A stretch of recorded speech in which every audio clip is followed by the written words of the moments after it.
Começa agora um programa que traz tudo sobre o livro mais lido em todos os tempos. Apresentamos O Som do Livro.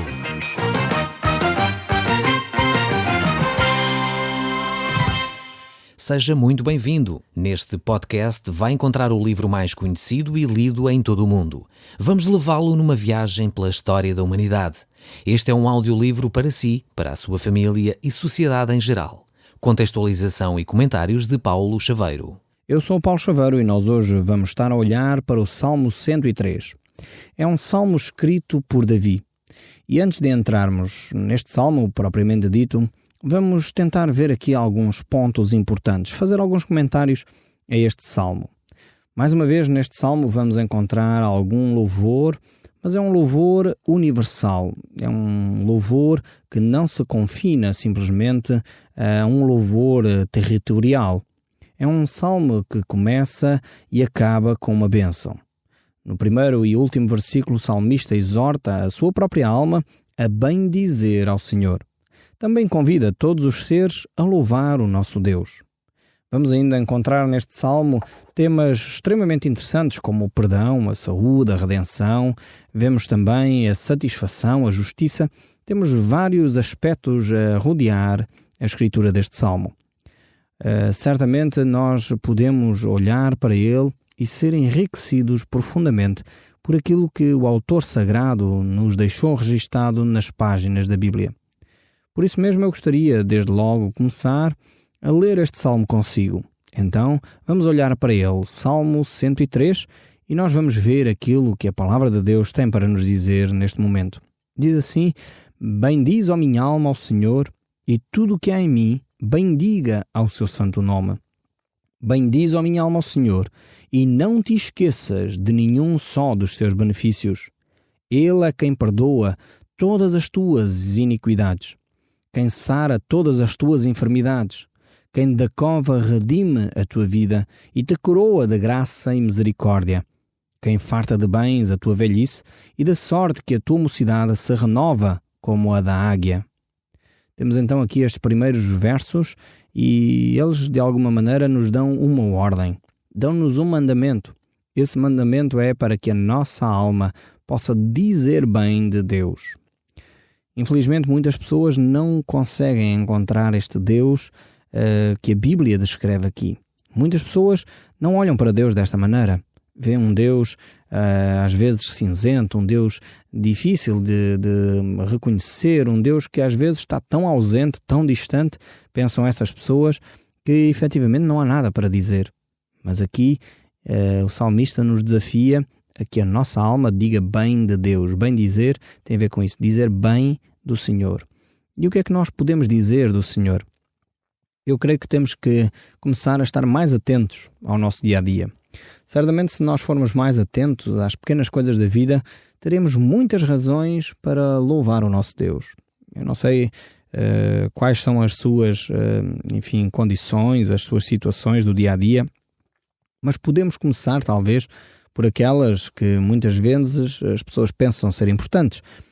Por exemplo, uma pessoa que tem casa, um sítio para ficar, tem um abrigo para se refugiar, tem talvez uma família, você tem filhos, você tem amigos.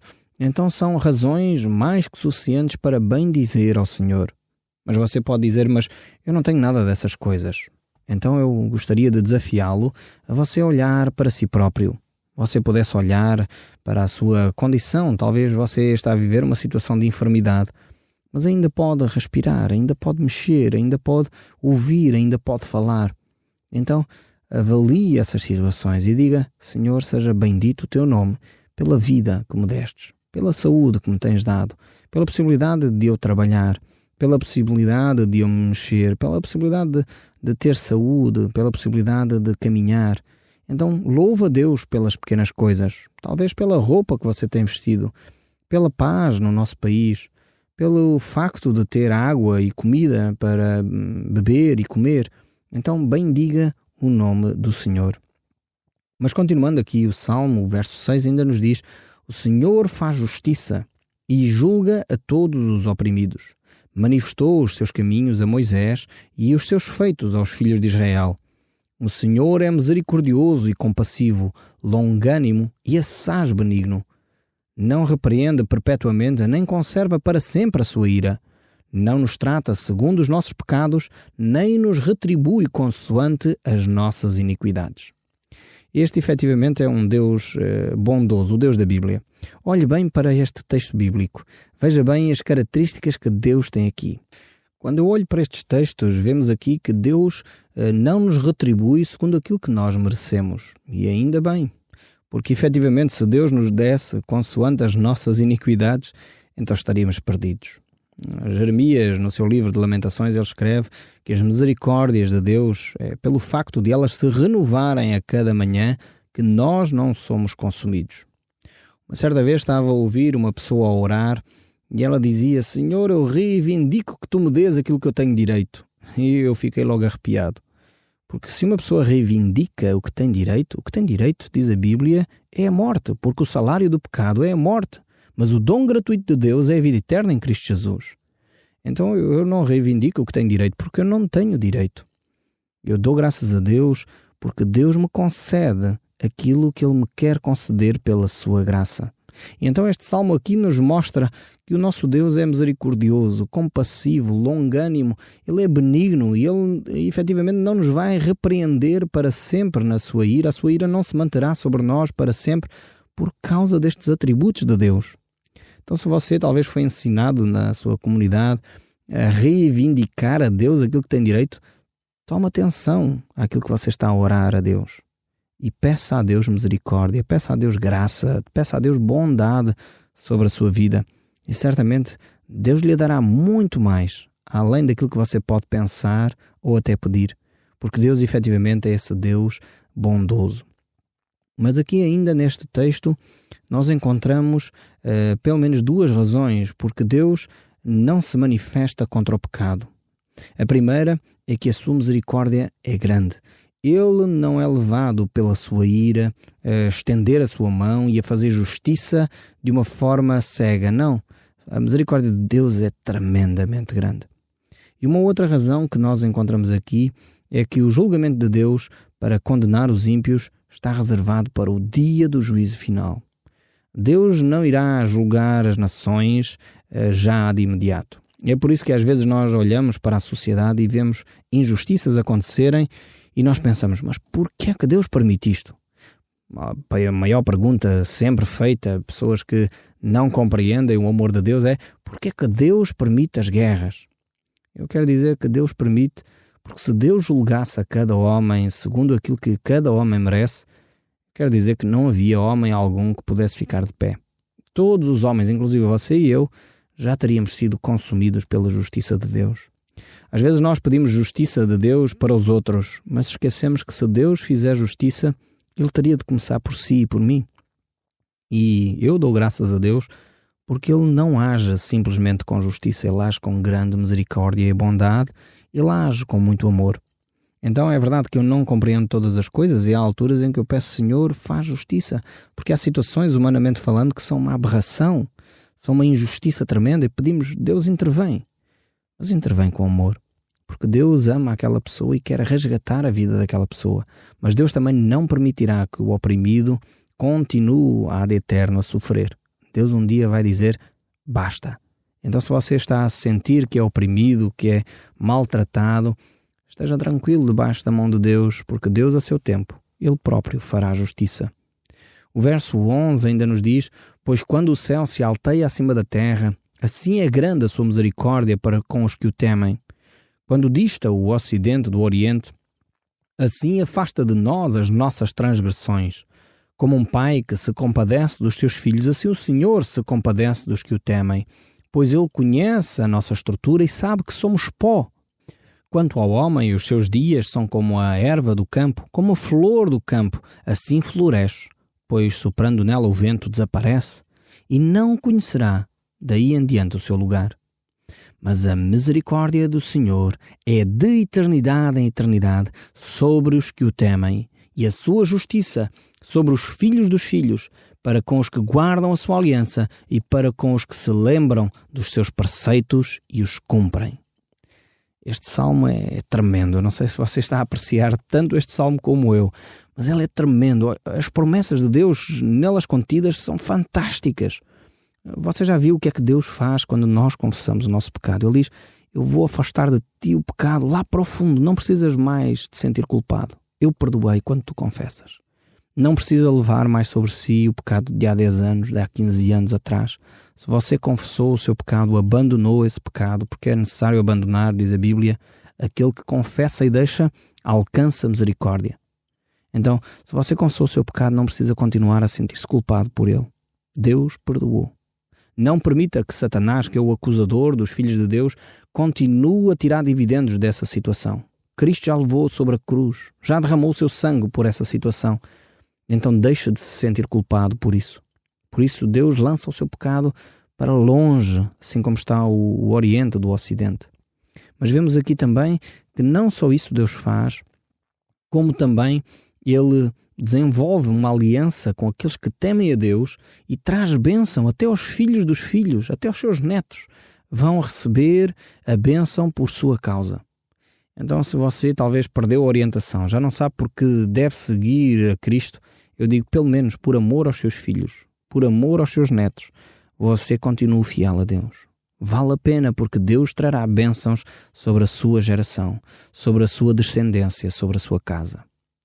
O verso 19 deste salmo continua: nos céus estabeleceu o Senhor o seu trono, e o seu reino domina sobre tudo. Bendize ao Senhor todos os seus anjos, valorosos em poder, que executais as suas ordens e lhe obedeceis à palavra. Bendize ao Senhor todos os seus exércitos, vós, ministros seus, que fazeis a sua vontade. Bendizei ao Senhor todas as suas obras e todos os lugares do seu domínio. Bendize a minha alma ao Senhor. Realmente é um desafio. É impossível nós deixarmos de olhar para Deus quando somos desafiados a adorar a Deus desta maneira. A adoração a Deus deve ser universal. Deve ser dos anjos, deve ser dos homens, deve ser dos animais, deve ser das plantas, deve ser... Aqui o salmista cria um ambiente dizendo tudo aquilo que é criatura de Deus deve adorar a Deus. De alguma forma a natureza o faz. Às vezes o problema é o homem, é você e eu. Os pássaros adoram a Deus de uma forma excelente, com aquele canto belo. Os animais cumprem o seu propósito na natureza. Infelizmente, só quando o homem intervém é que a natureza perde o equilíbrio. Quando o homem intervém, estraga, quando ele devia cuidar, porque a responsabilidade do homem é cuidar da natureza, subjugar a natureza. Mas o que o homem tem feito é maltratar a natureza, é aproveitar-se da natureza, é extorquir a natureza de uma forma arrogante, de uma forma exagerada, aquilo que muitas vezes não necessita dela.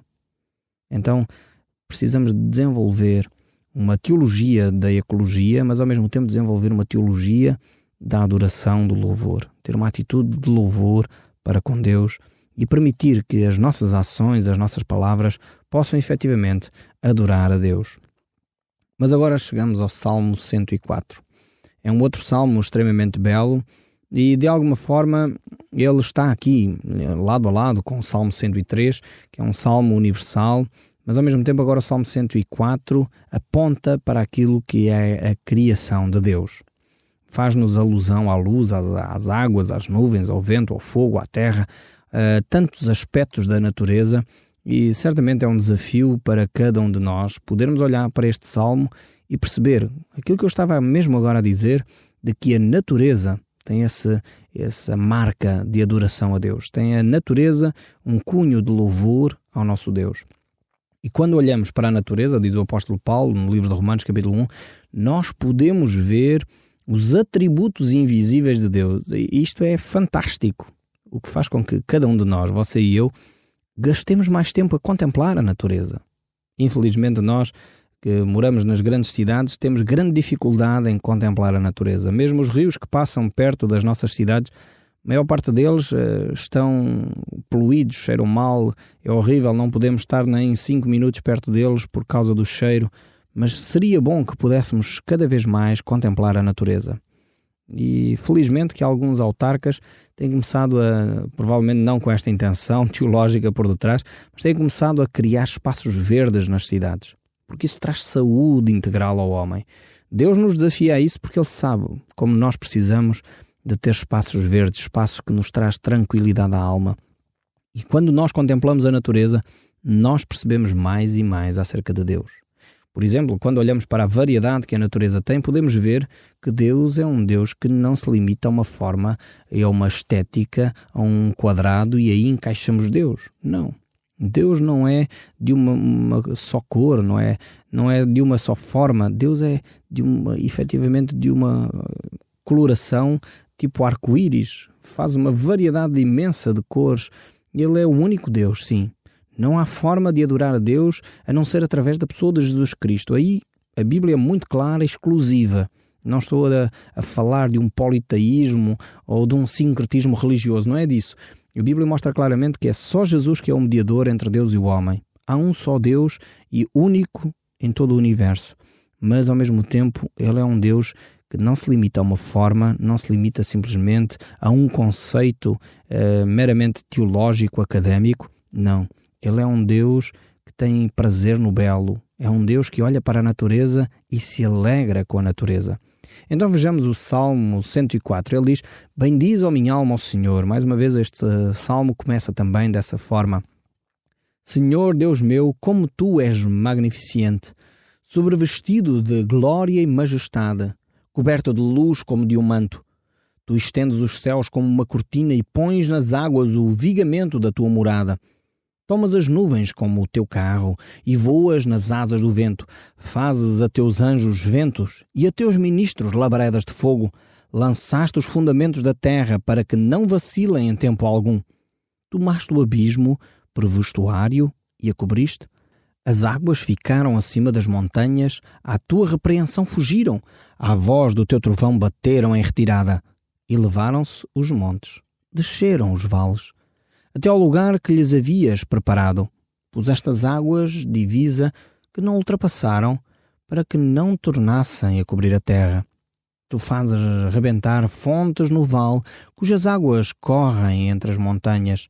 Dão de beber a todos os animais do campo, os jumentos selvagens matam a sua sede.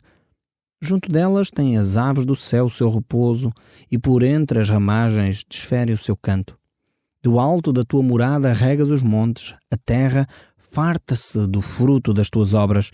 Fazes crescer a relva para os animais e as plantas para o serviço do homem, de sorte que da terra tira o seu pão. O vinho que alegra o coração do homem, o azeite que lhe dá brilho ao rosto e o pão que lhe sustém a força. Avigoram-se as árvores do Senhor e os cedros do Líbano que ele plantou, em que as aves fazem os seus ninhos. Quanto à cegonha, a sua casa é no cipreste. Os altos dos montes são das cabras montesas e as rochas o refúgio dos arganazes. Aqui vemos como o salmista vai a descrever as maravilhas que o mundo tem efetivamente. Ele reporta-se aqui um pouco também ao dilúvio, quando ele fala que as águas subiram até ao mais alto dos montes. E em seguida ele vai relatar como Deus cuida de todos os aspectos da natureza. Mas vejamos ainda o verso 19, e ele diz: fez a lua para marcar o tempo, o sol conhece a hora do seu ocaso, dispõe as trevas e vem a noite, na qual vagueiam os animais da selva. Os leõezinhos rugem pela presa e buscam de Deus o sustento. Em vindo o sol, eles se recolhem e se acomodam nos seus covis. Sai o homem para o seu trabalho e para o seu encargo até à tarde. Que variedade, Senhor, nas tuas obras! Todas com sabedoria as fizestes. Cheia está a terra da tua riqueza, eis o mar vasto e imenso, no qual se movem ser sem conta animais pequenos e grandes.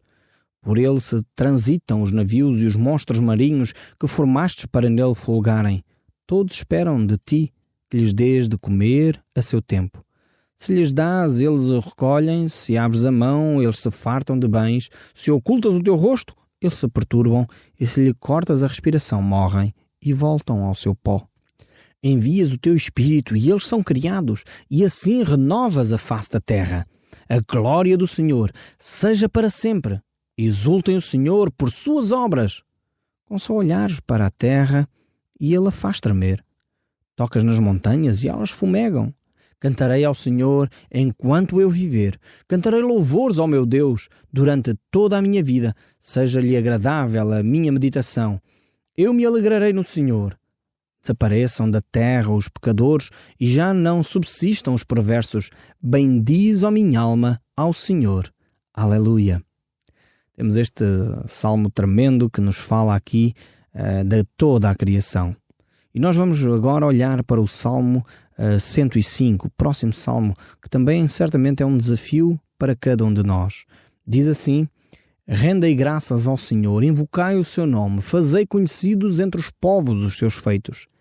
Cantai-lhe salmos, narrai todas as suas maravilhas, gloriai-vos no seu santo nome. Alegre-se o coração dos que o buscam, que buscam o Senhor. Buscai ao Senhor e o seu poder, buscai perpetuamente a sua presença. Lembrai-vos das maravilhas que fez, dos seus prodígios, dos juízos dos seus lábios. Vós, descendentes de Abraão, seu servo, vós, filhos de Jacó, seu escolhido. Ele é o Senhor nosso Deus. Os seus juízos permeiam toda a terra.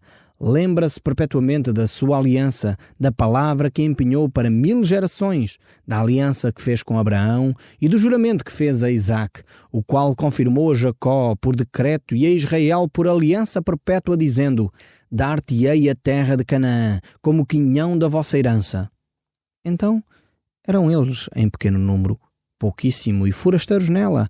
Ainda falavam de nação em nação, de um reino para o outro. A ninguém permitiu que os oprimisse, antes, por amor deles, repreendeu a reis, dizendo: não tocais nos meus ungidos, nem maltratais os meus profetas. Fez vir a fome sobre a terra e cortou os meios de se obter pão.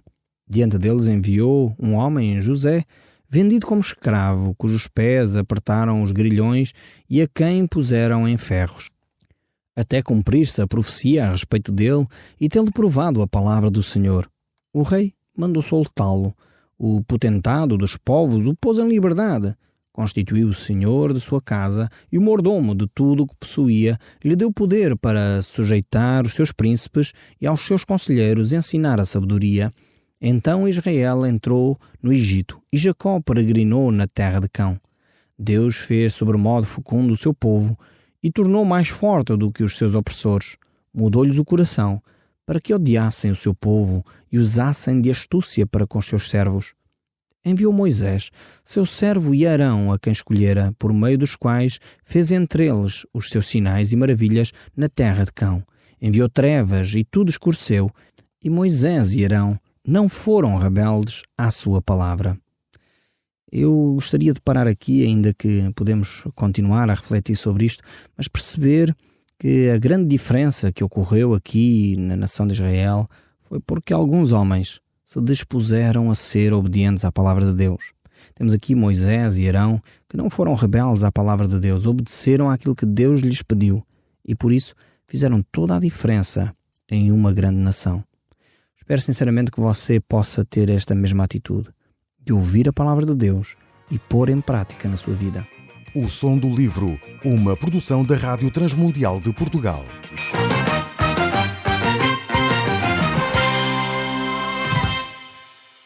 RTM. Conhece todos os nossos programas em rtmportugal.org.